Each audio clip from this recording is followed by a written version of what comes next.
The autumn rain fell in sheets against the towering windows of Thornhaven Manor, casting rippling shadows across the gleaming marble floors.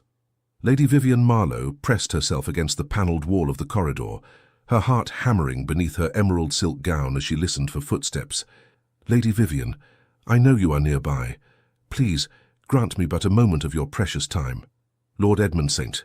Claire's voice echoed through the hallway, earnest and utterly oblivious to the dozens of guests who had begun to notice his increasingly desperate hunt through the Duke's residence. Vivienne squeezed her eyes shut, mortification burning through her chest. This was precisely why she had refused his proposal 3 weeks prior. Edmund was not a terrible man, quite the opposite.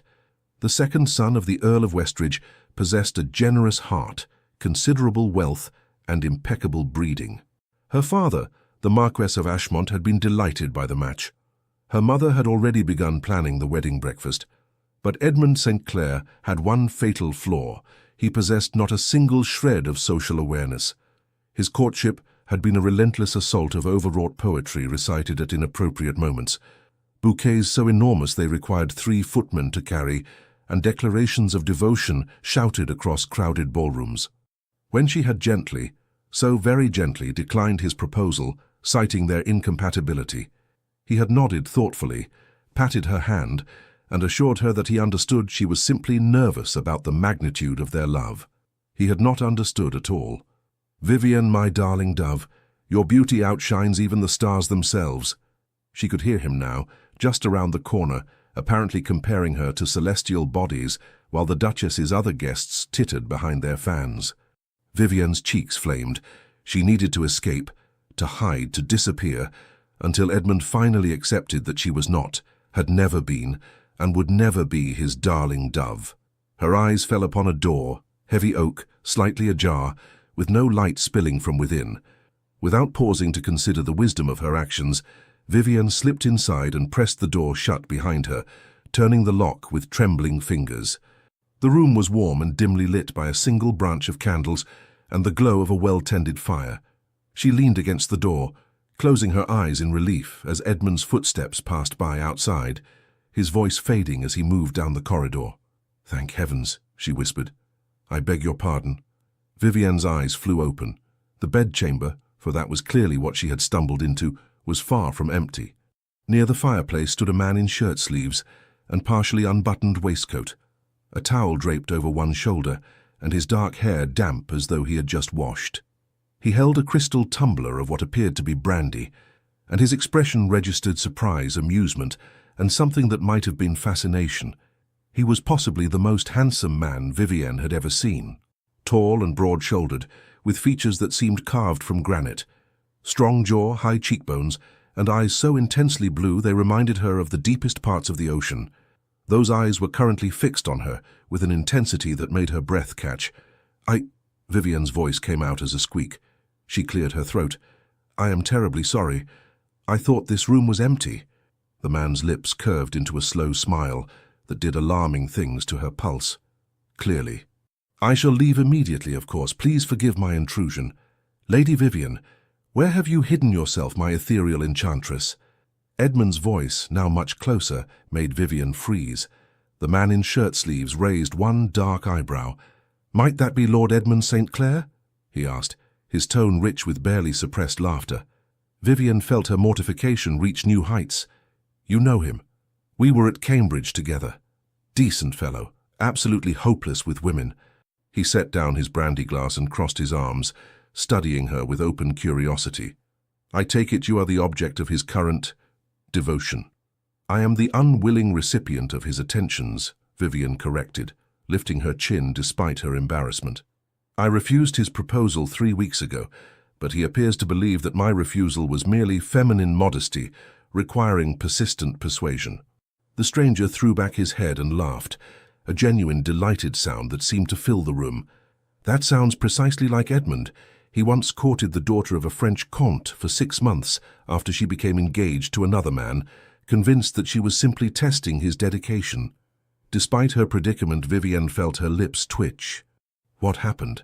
She married the other fellow, moved to Paris, and had 3 children before Edmund finally accepted that she was, in fact, no longer available. He shook his head, still smiling. He means well, but subtlety has never been his strong suit. Vivian, are you perhaps exploring the portrait gallery? How thoughtful of you to admire my ancestors. Edmund's voice was now directly outside the door. Vivian's eyes widened in panic. If Edmund found her alone in a gentleman's bedchamber, the scandal would be catastrophic. Her reputation would be destroyed. And worse, far worse, her father would insist she marry Edmund immediately to salvage what remained of her honor. Please, she whispered, meeting the stranger's gaze with desperate appeal. I know I have no right to ask, but... He held up one hand, his expression shifting from amusement to something more calculating. The window curtains, he murmured, gesturing toward the heavy velvet drapes that flanked the rain-streaked windows. Quickly now. Vivienne didn't hesitate. She darted across the room, her silk skirts whispering against the Turkish carpet, and slipped behind the curtains just as a knock sounded at the door. One moment, the stranger called out, his voice carrying the bored authority of someone accustomed to being obeyed. She heard the rustle of fabric and imagined him shrugging into his coat, making himself more presentable. The lock clicked. The door opened. Edmund? The stranger said, his tone warm but firm. What brings you prowling about the private family wing? Alaric, I did not realize you had arrived. Edmund's enthusiasm was audible even through the heavy curtain. I thought you were still in Scotland. Alaric. The name struck Vivian like lightning. Alaric Kingsley, Duke of Thornhaven. She was hiding in the Duke of Thornhaven's private bedchamber, behind his curtains, while he entertained visitors in his shirt-sleeves. This was so much worse than she had imagined. I returned late this afternoon, the Duke replied smoothly. The grouse hunting proved less entertaining than anticipated, but you have not answered my question. What are you doing in the family wing? The reception rooms are on the lower floor. I am searching for Lady Vivian Marlowe, Edmund announced with the confidence of someone who saw nothing inappropriate in his behavior. Have you perhaps seen her? Golden hair like spun sunshine, eyes the color of morning glories, a voice like... I have not, the Duke interrupted, as I have only just finished washing after my journey. Edmund, perhaps the lady does not wish to be found? Nonsense, she is merely shy. Once she understands the depth of my affection, she will surely reconsider her hasty refusal. Vivienne pressed her hand over her mouth to stifle a groan. Behind the curtain, she was invisible, but could hear every mortifying word. Edmund. The Duke's voice had taken on a note of patient exasperation.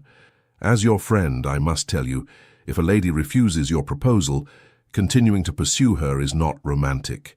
It is uncomfortable. But you do not understand the situation. I understand perfectly well. I also understand that my mother's guests are likely wondering why one of them is racing through the corridors bellowing poetry. Perhaps you should return to the drawing room before someone assumes the house is on fire. There was a long pause. Vivian held her breath. I suppose you may be correct, Edmund finally conceded. But if you should see Lady Vivian, will you tell her that I await her in the music room? I have composed a sonnet in her honor. How thoughtful, the Duke said dryly. I shall be certain to convey your message should I encounter the lady. Now, if you will excuse me, I must finish dressing for dinner. More footsteps, the door closing, the lock clicking once more. Vivienne waited, hardly daring to breathe, until she heard the Duke's voice, warm with amusement. You may emerge from your hiding place, Lady Vivian. The coast is, as they say, clear. She stepped out from behind the curtain, her face burning. I cannot possibly express how mortified. Please do not. The Duke, Alaric, held up one hand, his blue eyes dancing with mirth. This is the most entertaining homecoming I have had in years. Edmund hunting you through my mother's house like an over-eager hound while you hide in my bedchamber. It is the stuff of theatrical farce. Despite her embarrassment, Vivian felt a laugh bubble up in her throat. It is ridiculous, is it not? Completely absurd. He crossed to the sideboard and poured a second glass of brandy, offering it to her. When she hesitated, he smiled. I promise I am quite safe. Despite Edmund's apparent belief that all gentlemen are prone to compose terrible poetry and pursue unwilling ladies, consider it medicinal. You look as though you could use it. Vivienne accepted the glass, taking a small sip. The brandy burned pleasantly down her throat, warming her from within. You are very kind, Your Grace. Alaric, please, we are co-conspirators now, after all. He settled into a leather chair near the fire, gesturing for her to take the opposite seat. Tell me, how long has Edmund been conducting this campaign? 3 weeks. Vivian sank gratefully into the offered chair, her legs suddenly weak with relief. 3 weeks of flowers, poems, serenades beneath my window, and increasingly dramatic declarations in public spaces. My father thinks I am being foolish to refuse such an advantageous match. My mother has begun hinting that my standards are too high. And what do you think? The question surprised her. Most men of her acquaintance never asked what she thought, only what she felt, as though women were incapable of rational consideration. I think, Vivian said slowly, meeting his gaze, that marriage to Edmund would be a slow death of the spirit. He is not cruel or unkind, but he sees me as a prize to be won, a perfect object to be placed upon a pedestal and admired. He has no interest in who I actually am, my thoughts, my opinions, my preferences. When I tried to explain this during his proposal, he simply assured me that my beauty needed no improvement through education or conversation. Alaric's expression darkened. The fool. He meant it as a compliment. That makes it worse, not better. The Duke leaned forward, his elbows resting on his knees. You are absolutely correct to refuse him. Marriage should be a partnership of equals, not a man acquiring a decorative wife to display like a particularly fine painting. Vivian felt something warm unfurl in her chest. You believe that? I do. His voice was firm, certain. My own parents shared such a partnership.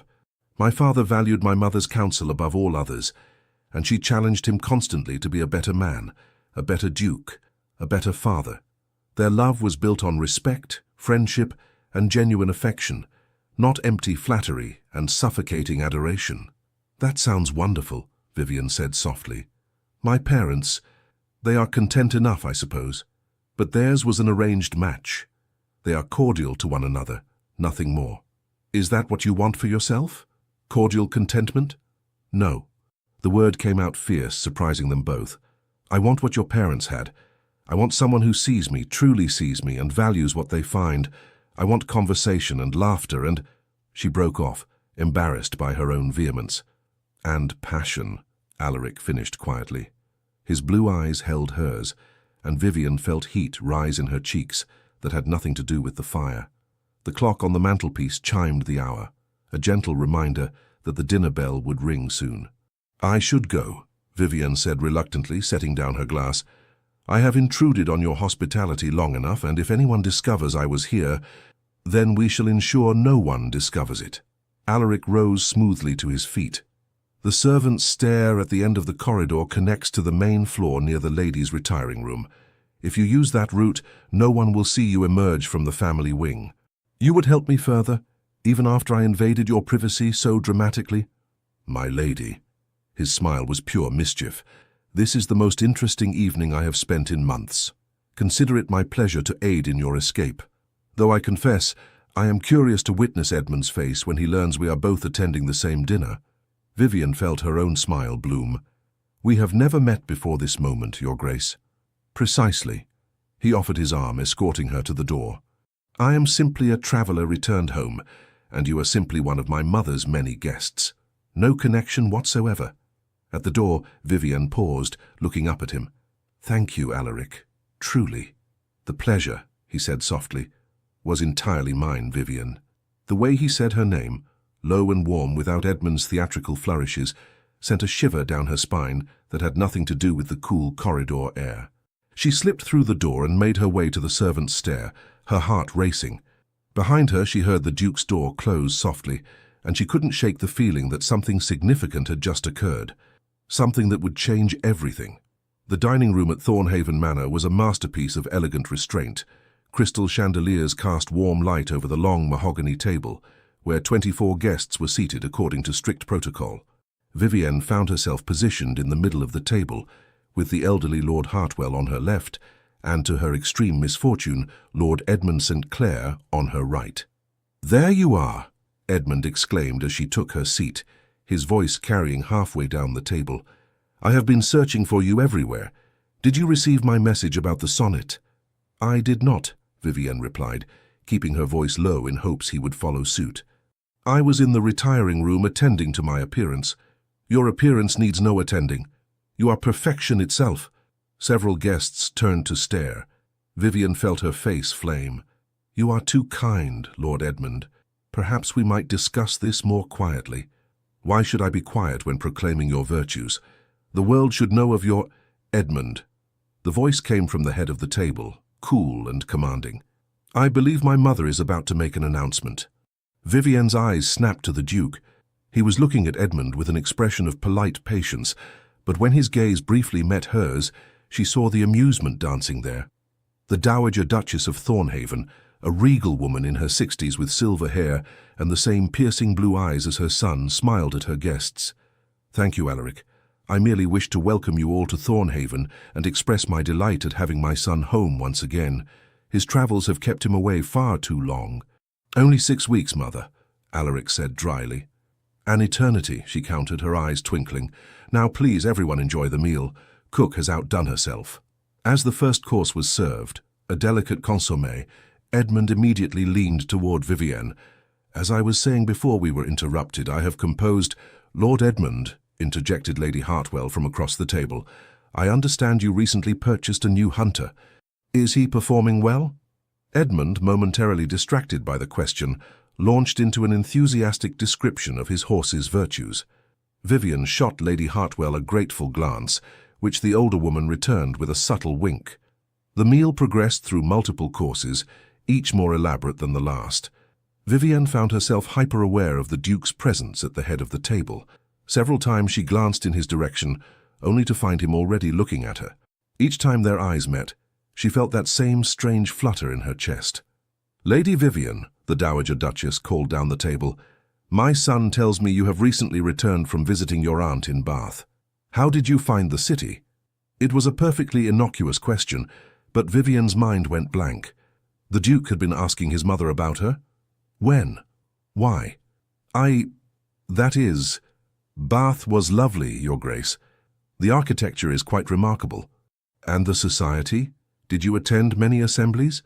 A few, though I confess I found the constant social whirl somewhat exhausting. A woman of sense, the Dowager Duchess approved. Too many young ladies today believe that happiness can only be found in an endless succession of balls and parties. I have always maintained that true contentment requires substance, good conversation, intellectual pursuits, meaningful connections. I agree wholeheartedly, Vivian said, warming to the subject. Though I admit I do enjoy dancing when the company is pleasant and the conversation stimulating. Dancing! Edmund seized upon the word like a drowning man grabbing a rope. Vivian, you must save me the first waltz at the ball tomorrow night. I have been practicing especially for... Edmund, Alaric interrupted smoothly. Mother has not yet confirmed there will be dancing tomorrow evening. The Dowager Duchess raised one elegant eyebrow at her son. Have I not? How remiss of me. Yes, there shall indeed be dancing, though I had planned to announce it after dinner as a surprise.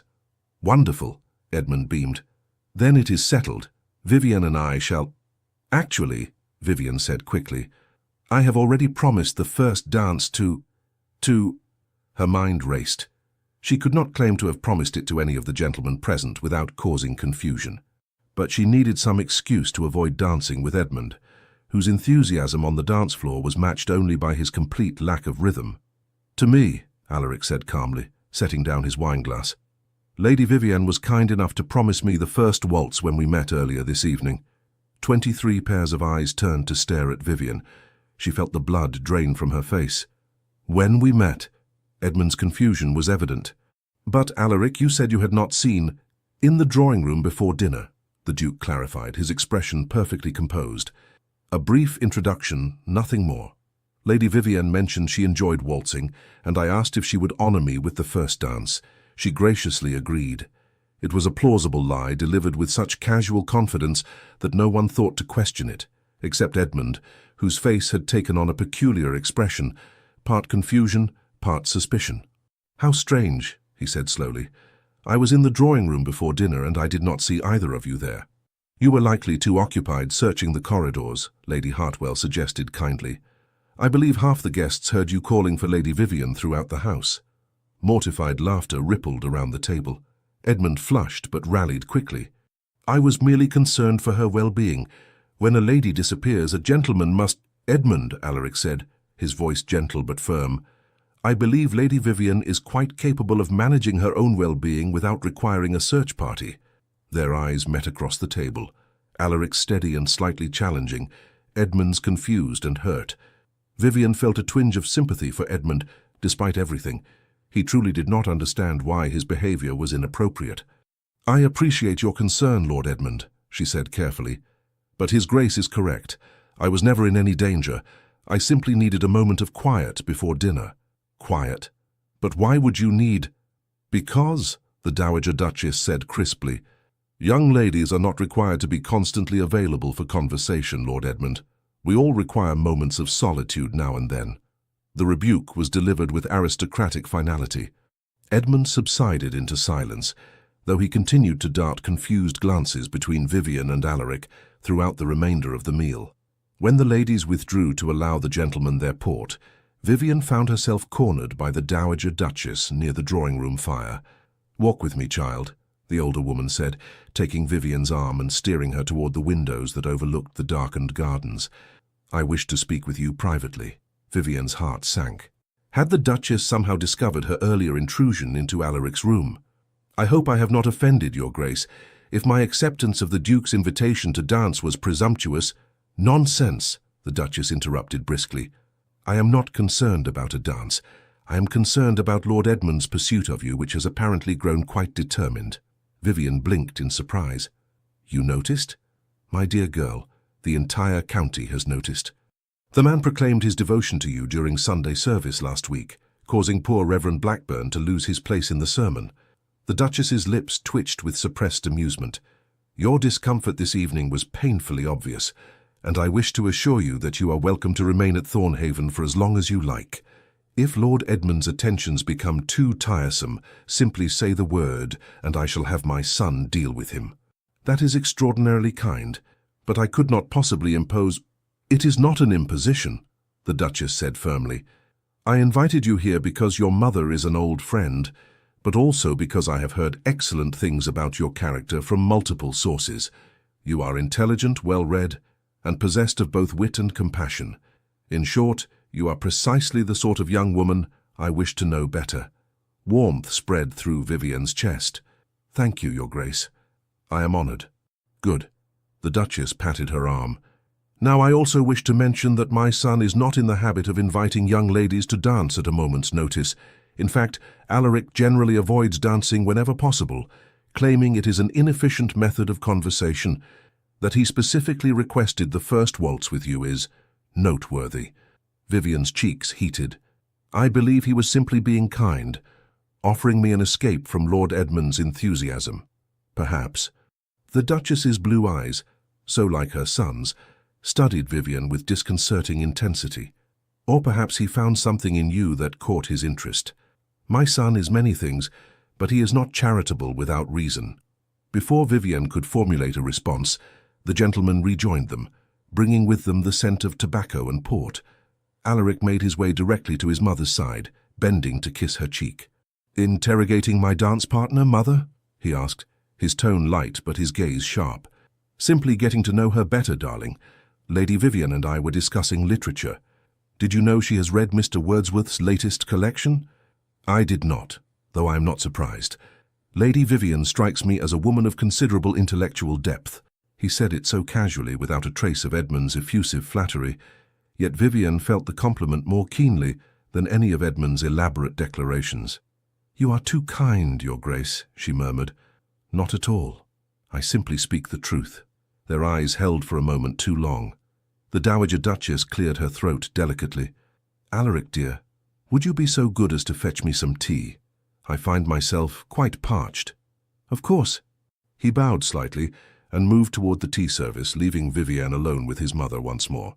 "Noteworthy indeed," the Duchess murmured, watching her sons retreating back with an expression of satisfaction. "Very noteworthy indeed."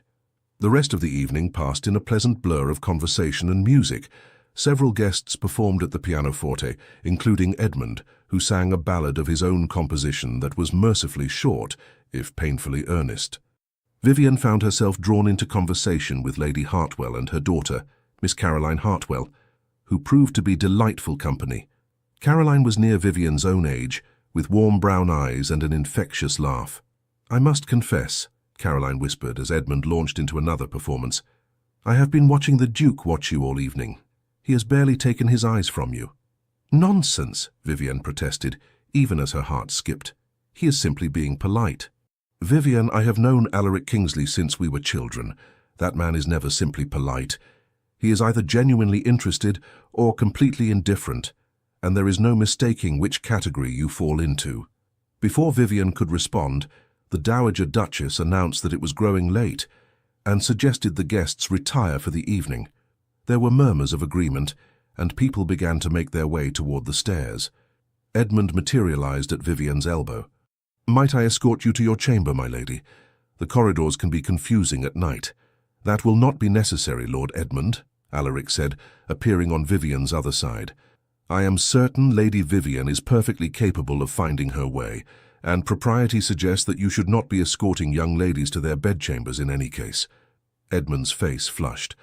"I did not mean to suggest, that is, I would never—" "Of course not," Alaric said smoothly. "I am certain your intentions are entirely honourable. Nevertheless, I believe the ladies are quite capable of managing on their own. Come, let me show you that new brandy I acquired in Scotland. I value your opinion on such matters." It was neatly done, removing Edmund from the situation while simultaneously soothing his wounded pride by implying his expertise was valued. Vivian watched as Alaric deftly guided Edmund toward his study, glancing back once to meet her eyes. The look he gave her was brief but unmistakable, a shared moment of understanding, of conspiracy, of something deeper that made her breath catch. Caroline linked her arm through Vivian's. "Oh yes," she said dryly. "Simply polite. Nothing more."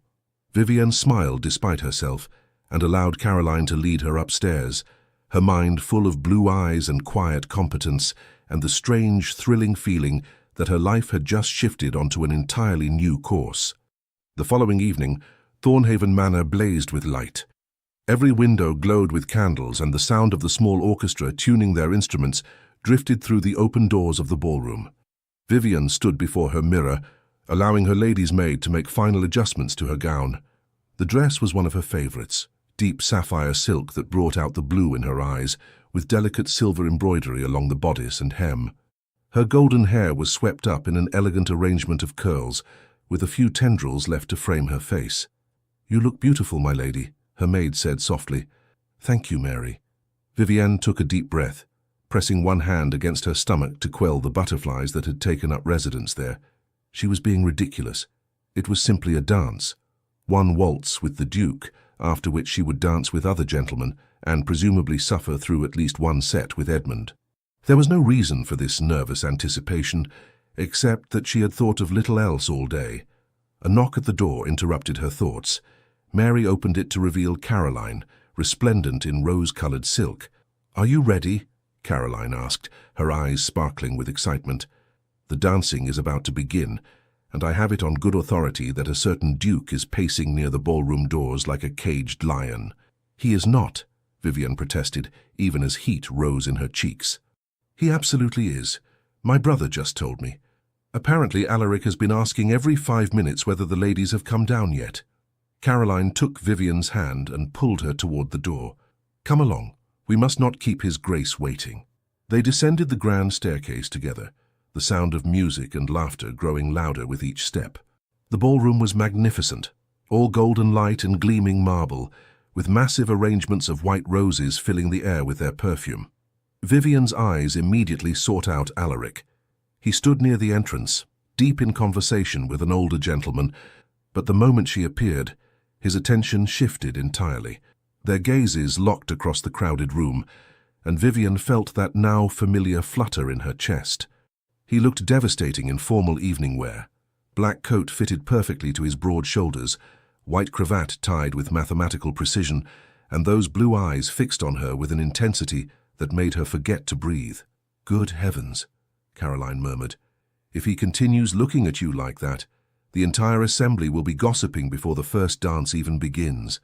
Alaric excused himself from his conversation and made his way through the crowd with the easy confidence of a man who owned everything around him, which Vivian supposed he essentially did. "Lady Vivian," he said, bowing over her hand, "you look radiant this evening." "Thank you, Your Grace, you are very kind. I am very honest." His thumb brushed across her knuckles, a touch so brief it might have been accidental, except for the way his eyes held hers. "I believe you promised me the first waltz." "I did," she managed, her voice steadier than she felt. "Excellent." He offered his arm. "Shall we?" As they moved toward the dance floor, Vivian caught sight of Edmund watching them from across the room, his expression troubled. She felt a pang of guilt, but pushed it aside. She had done nothing wrong, refused a proposal kindly, attempted to avoid confrontation, and accepted a dance from another gentleman. If Edmund chose to see conspiracy in innocent actions, that was his burden to bear, not hers. The orchestra struck up the opening notes of a waltz. Alaric's hand settled at her waist, warm and solid through the silk of her gown, while his other hand clasped hers. For a moment they simply stood there, and Vivian was acutely aware of how close they were, closer than propriety typically allowed outside of dancing. Then they began to move. Alaric was an exceptional dancer, strong and confident, guiding her through the steps with effortless grace. Vivian had waltzed many times before, but never had it felt like this, like floating, like flying, like the entire world had narrowed to just the two of them. "You dance beautifully," Alaric said quietly, his voice pitched for her ears alone. "As do you. I confess I am surprised. Your mother mentioned you typically avoid dancing." "I do. I find most social dancing tedious, too much effort expended on maintaining conversation while trying not to tread on one's partner's toes." His lips curved into a slight smile. "But this is different." "How so?" "I find I do not mind the effort when the partner is worth it." Vivian's breath caught. "Your Grace." "Alaric," he corrected gently. "When we are alone, or as alone as one can be in a ballroom full of people, I would prefer you call me Alaric. That seems rather forward, given we only met yesterday." "Did we?" His eyes danced with amusement. "It feels as though I have known you much longer, perhaps because our first meeting was so unconventional." Despite herself, Vivian laughed. "Hiding in your bedchamber behind the curtains while you rescued me from my persistent suitor. Yes, I would say that was unconventional indeed. And yet, I find I would not change a moment of it." His hand tightened fractionally at her waist, drawing her almost imperceptibly closer. "Tell me, Vivian, for we are using given names now, I hope, what do you want from life?" The question surprised her. "What do I want?" "Yes. Not what your parents want for you or what society expects. What do you want?" No one had ever asked her that before. Vivian found herself answering with more honesty than she had intended. "I want partnership, respect, someone who sees me as I truly am and values that person, rather than the decorative image they have constructed in their mind." She paused, then added softly, "I want what you described yesterday, what your parents shared. Love built on friendship and mutual regard. Not grand passion and dramatic declarations. Those are Edmund's province, and you can see how well they suit me." She smiled wryly. "I think grand passion must be built on a foundation of genuine connection, or it burns out quickly, leaving only ashes and disappointment." "You are wise beyond your years," Alaric said, and there was something in his voice that made her pulse quicken. "I have known women twice your age who have not learned that lesson. And you? What do you want?" He was quiet for a moment, guiding her through a turn. "I want precisely what you described. My parents' marriage set a standard I have been unable to compromise on, which is why at 32 I remain unmarried. I have met countless beautiful women, charming women, accomplished women, but I have never met a woman who—" He trailed off, his eyes searching hers. "Who what?" Vivian whispered. "Who made me want to compose terrible poetry and serenade her beneath her window, despite knowing how ridiculous I would appear." Vivian's heart stopped, then started again, beating twice as fast. "That sounds suspiciously like what you were mocking Edmund for yesterday," she managed. "The difference," Alaric said, his voice low and intense, "is that Edmund does those things because he believes that is what courtship requires. I would do them because for the first time in my life, I understand the impulse to make a fool of myself for a woman's smile. They had stopped moving, Vivian realized dimly. They stood in the middle of the dance floor, other couples swirling around them, but she could not seem to make her feet obey the steps. "Alaric," she breathed. "I know this is madness," he said urgently. "We met yesterday. I should be rational, measured, cautious. But when you stumbled into my room, desperate and disheveled and absolutely magnificent in your determination to escape an unwanted suitor, something shifted inside me. And tonight, watching you descend those stairs in that gown, with that expression of nervous anticipation on your face, Vivian, I cannot pretend indifference." "I do not want you to pretend," Vivian said, finding her voice at last. "Because I feel it too, this strange, impossible connection. I thought perhaps I was imagining it, that I was being foolish." "You are not foolish. You are extraordinary."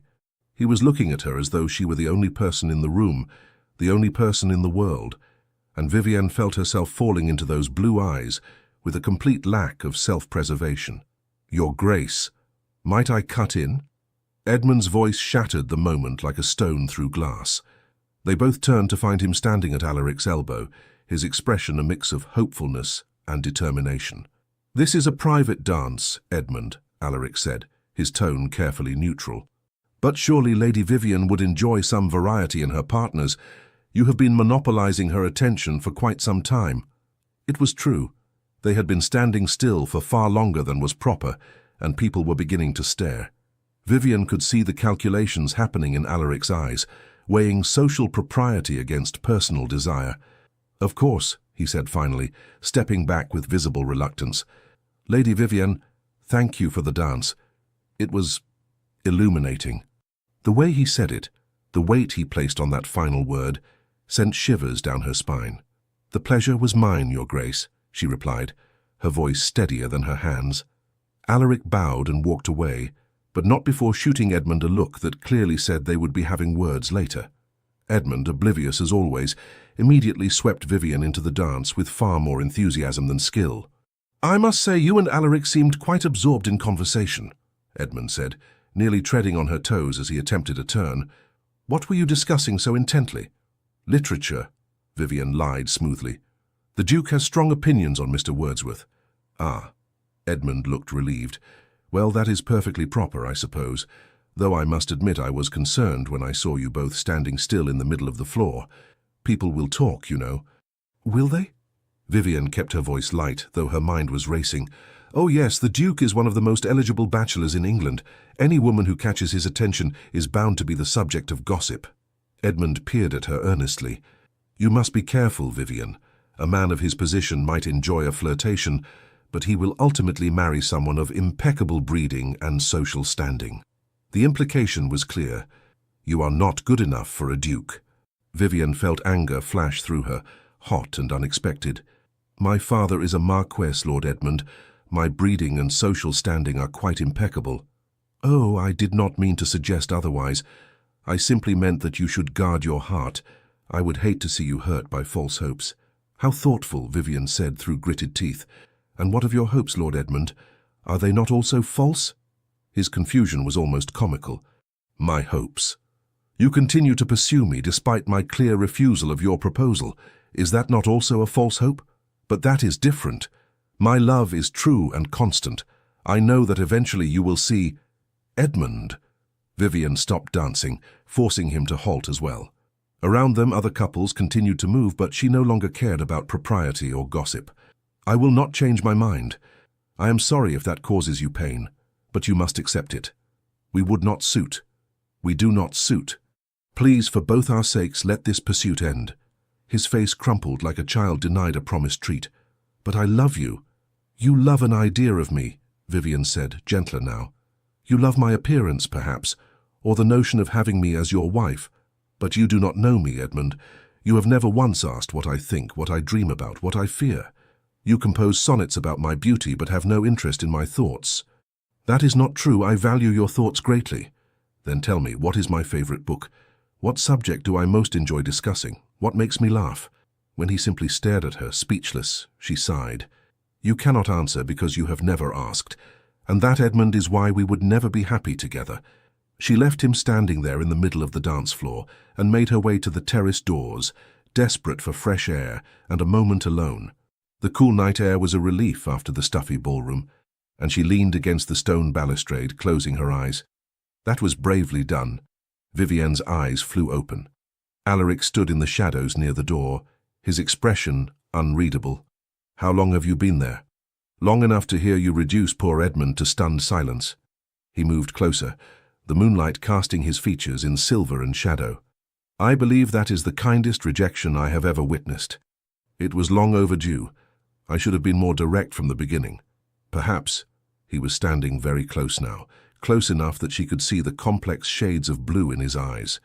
"Though, I confess, I am selfishly glad you have finally closed that door. It makes this somewhat less complicated." "This." Instead of answering, he reached up and very gently tucked a loose curl behind her ear, his fingers lingering against her cheek. "I meant what I said during our dance," he murmured. "Every word. You have turned my world upside down in less than 2 days, Vivienne Marlowe, and I find I have no desire to set it right again." "Alaric." She did not know what she meant to say, but it did not matter because he was leaning closer, his intention written clearly in his eyes, giving her every opportunity to pull away. She did not pull away. His lips met hers, soft and questioning, and Vivienne felt the world tilt on its axis. This was nothing like the few chaste kisses she had received from overambitious suitors at garden parties. This was fire and sweetness, and a rightness that made her bones melt. Alaric's hand cradled her face, while his other arm came around her waist, drawing her closer, and Vivienne's hands found their way to his shoulders, anchoring herself against the storm of sensation. When they finally broke apart, both breathing hard, Alaric rested his forehead against hers. "I should apologize," he whispered. "That was highly improper." "Please do not," Vivienne replied, her voice shaky. "I find I have no regrets whatsoever." He laughed, the sound low and warm. "Neither do I, though we should return to the ballroom before we are missed. Or before I do something even more improper, like beg you to marry me after knowing you for less than 48 hours. Vivienne's heart leapt. Would that be so terrible? My darling girl. He pulled back just enough to meet her eyes, his expression serious. "I would marry you tomorrow if I thought you would say yes. But I will not rush you or pressure you or behave like Edmund, confident that my feelings automatically entitle me to yours. I will court you properly, give you time to be certain, and pray that eventually you come to feel for me even a fraction of what I already feel for you." "And if I told you," Vivienne said slowly, "that I am already certain, that whatever this is between us, I feel it just as strongly as you do." Hope blazed across his features. "Then I would say I am the luckiest man in England." "Not yet," she teased, "but perhaps if you continue to rescue me from unwanted suitors and kiss me on moonlit terraces, you might earn that title." "Challenge accepted." He offered his arm. "Shall we return before my mother sends search parties? She has been dropping hints about grandchildren since I turned 30, and if she sees us together like this, I fear she will have the bans read by Sunday." They walked back into the ballroom together, and Vivienne felt every eye turn toward them. Let them stare, she thought. Let them gossip. For the first time in her life, she did not care about propriety or expectations or what society thought she should want. She knew what she wanted. And he was walking beside her, his hand warm beneath hers, smiling at her like she was the most precious thing in his world. The morning sun streamed through the breakfast room windows as Vivienne pushed eggs around her plate, unable to eat, despite the delicious spread before her. Across the table, Caroline was watching her with barely concealed amusement. "You are going to wear a hole in that plate if you continue staring at it so intently," Caroline observed. "Or perhaps you are waiting for the eggs to spontaneously transform into the Duke." Vivienne felt her cheeks heat. "I have no idea what you mean." "Of course not. Just as you had no idea why you disappeared onto the terrace last night, or why you returned looking as though you had been thoroughly kissed. Caroline." Vivienne glanced around, grateful that the breakfast room was otherwise empty. "Someone might hear you." "Then you admit it happened?" "I admit nothing," Vivienne said primly, though her smile betrayed her. Caroline laughed. "You are hopeless, but I am happy for you, truly. Alaric is a good man, the best I know. If anyone deserves happiness, it is the two of you." Before Vivienne could respond, The Dowager Duchess entered, followed by her son. Alaric's eyes immediately found Vivienne's, and the warmth in his gaze made her forget to breathe. "Good morning, ladies," the Duchess said cheerfully. "I trust you slept well after last night's festivities." "Very well, thank you, Your Grace," Vivienne managed. "Excellent. Alaric, do sit down and eat something. You have been prowling about since dawn like a restless wolf." "I went for a ride, Mother. I am perfectly calm." "You are perfectly something," the Duchess murmured, too quietly for anyone but Vivienne to hear.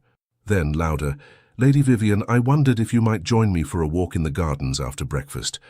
I wish to show you the rose arbor. It is quite spectacular this time of year." It was clearly not a request. Vivienne nodded. "I would be delighted, Your Grace."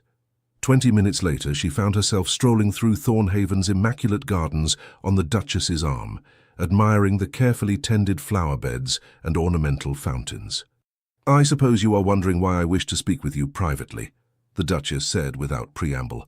"The thought had crossed my mind, Your Grace. I will be direct, as I suspect you appreciate plain speaking. My son is in love with you." Vivienne stumbled slightly. The Duchess steadied her with a firm hand. We have only just met. Surely it is too soon. For most people, perhaps, but Alaric is not most people. He is methodical, careful, and extraordinarily difficult to surprise. Yet you have managed to turn him into a lovesick fool in less than 2 days." The Duchess's tone was matter-of-fact, but her eyes were kind.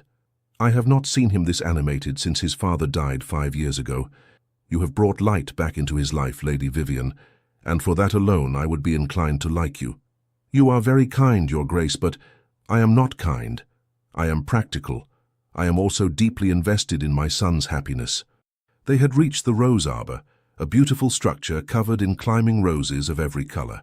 The Duchess gestured to a bench, and they both sat. "Tell me honestly, do you return his feelings?" Vivienne took a deep breath. "I believe I do, though it seems mad to say so. I have never felt this way before, this certainty, this sense of rightness. When I am with him, everything else fades away. When I am not with him, I find myself counting the minutes until I see him again." "That sounds very much like love," the Duchess observed, "or at least the beginning of it. But is it enough? Can something that grows this quickly truly last?" "My dear child." The Duchess took Vivienne's hand in both of hers. "I met my late husband at a garden party. We danced once, spoke for perhaps 20 minutes, and by the time he returned me to my chaperone, I knew I would marry him.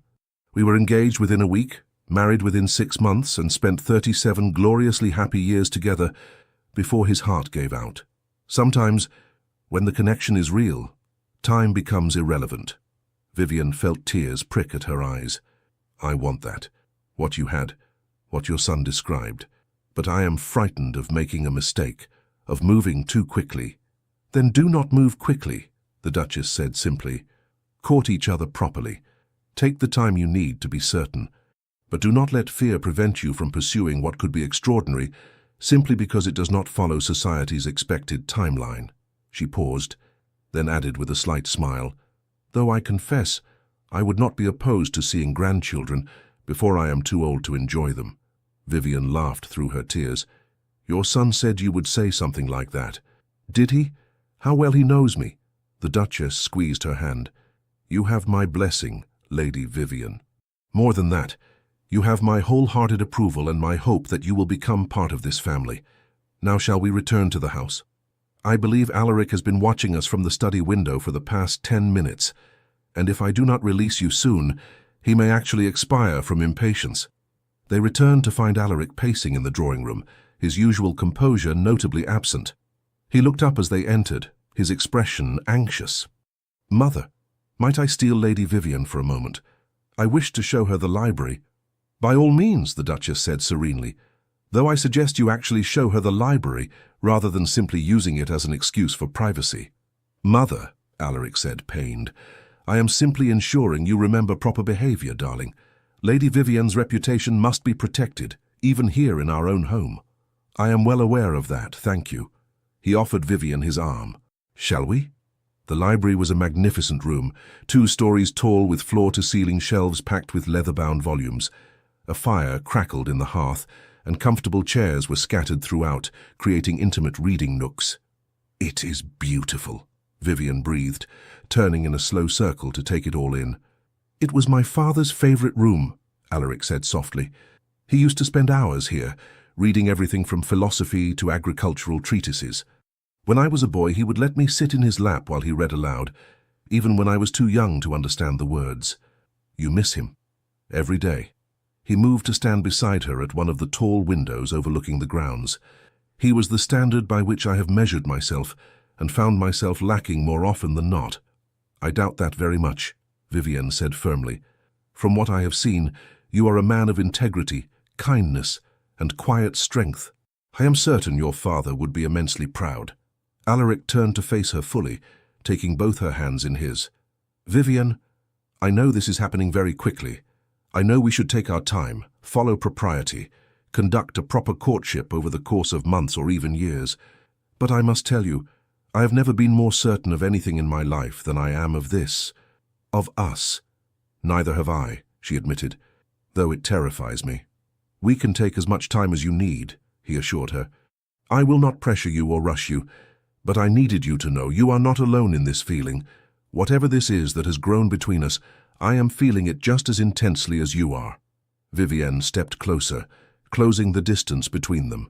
"What if we did not wait? What if we trusted this feeling, this certainty?" His eyes darkened. "What are you saying?" "I am saying that I do not want a lengthy courtship filled with chaperoned visits and stilted conversation. I want you, Alaric. I want a partnership like your parents had, respect, friendship, passion. I want to wake up each morning knowing that I chose the right person and that he chose me in return." She took a shaky breath. "I am saying that if you were to ask me to marry you, I would say yes." For a moment he simply stared at her, then slowly he sank to one knee, never breaking eye contact. "Vivian Marlowe," he said, his voice rough with emotion, "would you do me the extraordinary honor of becoming my wife? I promise to value your thoughts, respect your opinions, make you laugh every day, and love you with everything I am for as long as I live." Tears spilled down Vivienne's cheeks. "Yes, yes, 1,000 times yes." He surged to his feet and pulled her into his arms, kissing her with a passion that left them both breathless. When they finally broke apart, both laughing and crying, Vivian realized they were no longer alone. The Dowager Duchess stood in the doorway, her hand pressed to her chest, tears streaming down her face. Behind her, Caroline was grinning broadly. "I heard shouting," the Duchess said, her voice thick with emotion. "I thought perhaps something was wrong, but I see I was quite mistaken."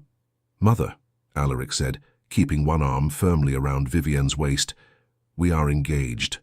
"I gathered as much from the kissing," the Duchess replied dryly, though her smile was radiant. "Caroline, fetch my husband's ring from my chambers and send word to the Marquis of Ashmont. He will want to know his daughter is marrying a duke." "Immediately, Your Grace." Caroline practically ran from the room. The Duchess crossed to them and pulled them both into a fierce embrace. "Welcome to the family, my dear girl. You have made an old woman very happy indeed." The next 3 months passed in a whirlwind of wedding preparations, formal announcements and social obligations. Vivian's parents, initially shocked by the speed of the engagement, were ultimately delighted by the advantageous match. Her mother spent weeks planning the wedding breakfast, while her father gruffly expressed his approval of Alaric's character and prospects. Edmund, upon hearing the news, had retreated to his family's estate in the country. He sent a brief note congratulating them both and wishing them every happiness, a gesture that Vivian appreciated more than she could say. She hoped he would eventually find someone who could return his affections, someone who valued his earnest devotion. The wedding itself was held at Thornhaven's private chapel, a small but beautiful ceremony attended by close family and friends. Vivian wore her mother's wedding dress, altered to fit her smaller frame, and carried white roses from the Duchess's garden. When she walked down the aisle on her father's arm, Alaric's expression made her heart skip. He looked at her as though she were the answer to every prayer he had ever uttered, and when they exchanged vows, his voice shook with emotion. "I, Alaric Edward Kingsley, take thee, Vivian Catherine Marlowe, to be my wedded wife, to have and to hold from this day forward, for better, for worse, for richer, for poorer, in sickness and in health, to love and to cherish, till death us do part. I, Vivian Catherine Marlowe, take thee, Alaric Edward Kingsley, to be my wedded husband, to have and to hold from this day forward, for better, for worse, for richer, for poorer, in sickness and in health, to love and to cherish, till death us do part. When the vicar pronounced them husband and wife, Alaric kissed her with such tenderness that several guests were seen wiping away tears. The wedding breakfast was a joyous affair, filled with laughter, music, and heartfelt toasts. The Dowager Duchess, her eyes bright with happy tears, stood and raised her glass. To my son and his bride, may your love be as strong and enduring as the one I shared with my late husband. May you find in each other friendship, passion, and partnership. And may you fill this house with laughter, love, and, in due time, the sound of children's feet racing through the corridors. To Alaric and Vivian, the guests chorused, raising their glasses. Later that evening, as they prepared to retire to the private wing of Thornhaven Manor, Alaric pulled Vivian into his arms. "Happy, Duchess?" he murmured against her hair. "Deliriously so," she replied, pressing her face against his chest. "Though I confess I still cannot quite believe this is real, that I stumbled into your bedchamber fleeing from Edmund, and less than 4 months later, I am your wife. Believe it," he said firmly, tilting her chin up to meet his gaze. "You are mine, Vivian, my wife, my Duchess, my dearest friend, and I am yours completely and irrevocably. I love you," she whispered, "and I love you, now and always." He kissed her then, deep and slow and full of promise, and Vivian felt her soul settle into a contentment she had never known before. This was home. This was where she belonged. 3 years later, Vivian stood at the nursery window, watching the rain patter against the glass.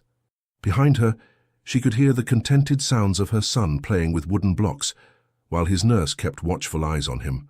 Thomas Alaric Kingsley, heir to the Thornhaven dukedom, was just over 2 years old and already showing signs of his father's strong will and his mother's curiosity. He had his father's dark hair and his mother's golden eyes, a combination that the Dowager Duchess claimed was absolutely perfect. "There you are." Vivian turned to find Alaric in the doorway, still dressed in his riding clothes, his hair windswept from his morning gallop across the estate. "Did you have a good ride?" she asked, moving into his embrace. "Excellent, though it would have been better with you." He kissed her forehead, then moved past her to scoop their son into his arms. "And how is my boy today?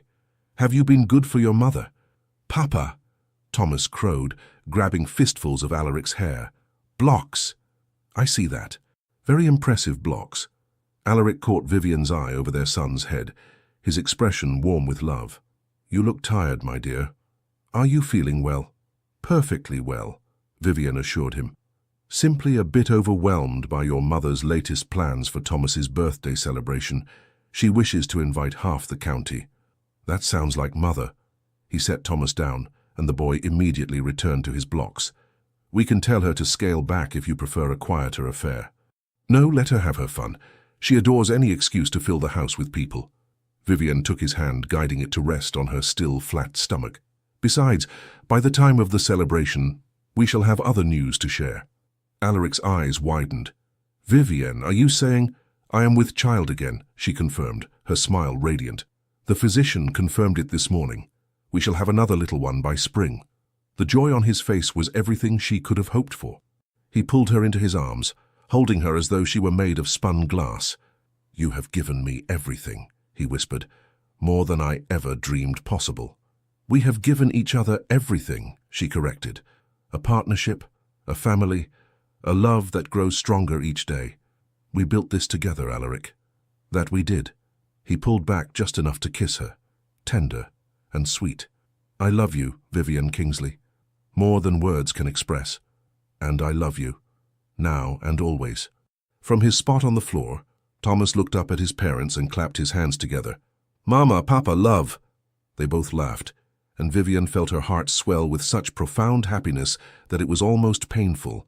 This was her life now, not the constrained existence she had once imagined, trapped in a marriage to a man who saw her as a prize rather than a person. Instead, she had found a partner who valued her mind as much as her beauty, who made her laugh every day, who supported her dreams and shared his own. She had found her perfect match in the most unexpected way, by running into a bedchamber, fleeing an unwanted suitor, only to discover the man who would become her everything waiting on the other side. As Alaric lifted their son onto his shoulders and made him giggle with delight, the Dowager Duchess appeared in the doorway, her expression knowing. "I thought I heard laughter," she said, her eyes taking in the scene with obvious satisfaction. "And might I be correct in detecting a certain glow about you, Vivian dear?" "You might," Vivian confirmed, unable to keep the smile from her face. The Duchess clapped her hands together. "Wonderful, another grandchild. Oh, I must send word to, but no, we shall wait until after Thomas's celebration to make the announcement. No need to steal his moment." She bustled off, already making plans, her happiness evident in every step. Alaric set Thomas back down and pulled Vivian close once more.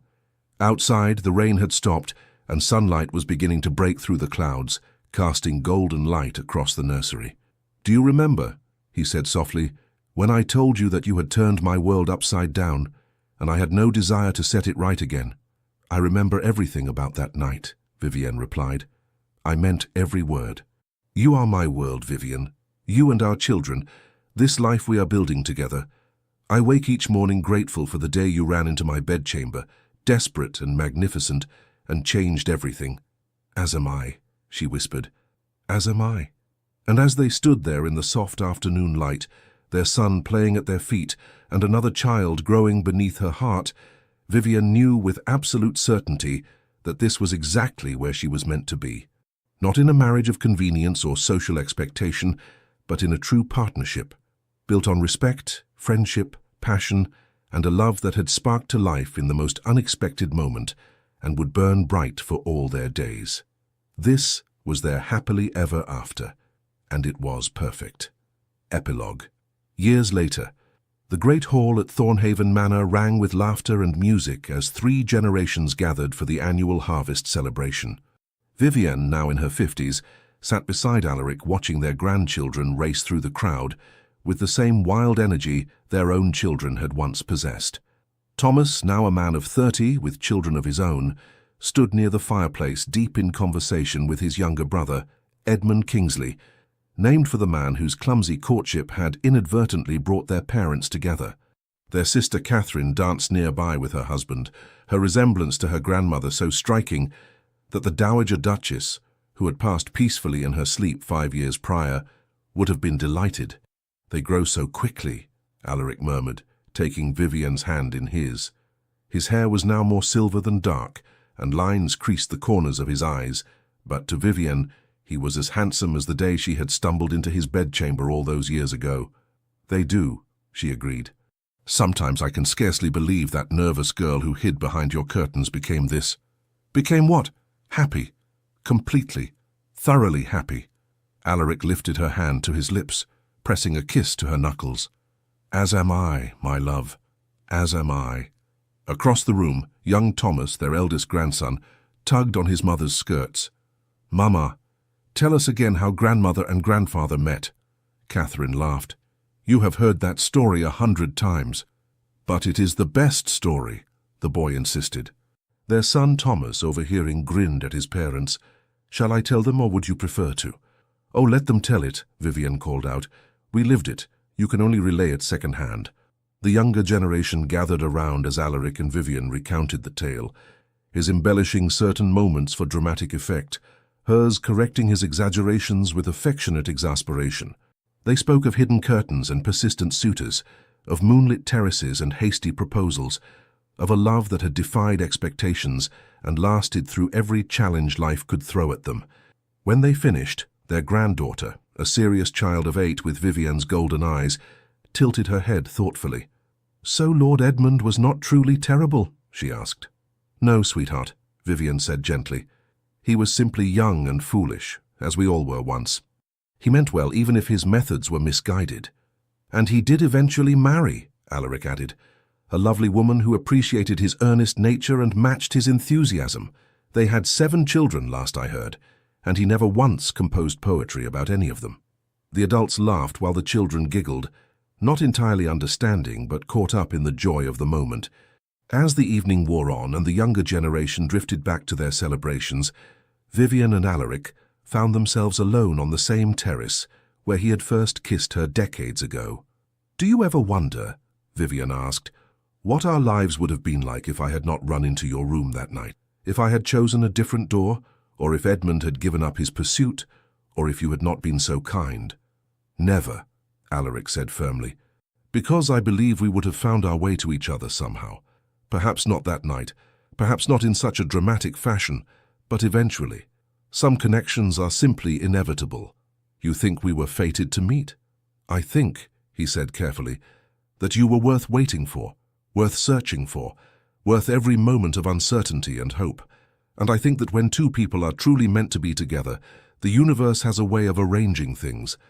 Vivian leaned into his embrace, breathing in the familiar scent of him, sandalwood and horse and home. "I love you," she whispered. "After all these years, through all our joys and sorrows, I love you more now than I did on our wedding day." "And I you," he replied, his voice thick with emotion. "You are my greatest adventure, Vivian Kingsley. My dearest friend, my fiercest supporter, the love of my life." Inside, someone struck up a waltz, the same melody they had danced to on that fateful night so many years ago. Alaric offered his hand with a courtly bow. "May I have this dance, Duchess?" "Now and always, my love," she replied, taking his hand. "Now and always."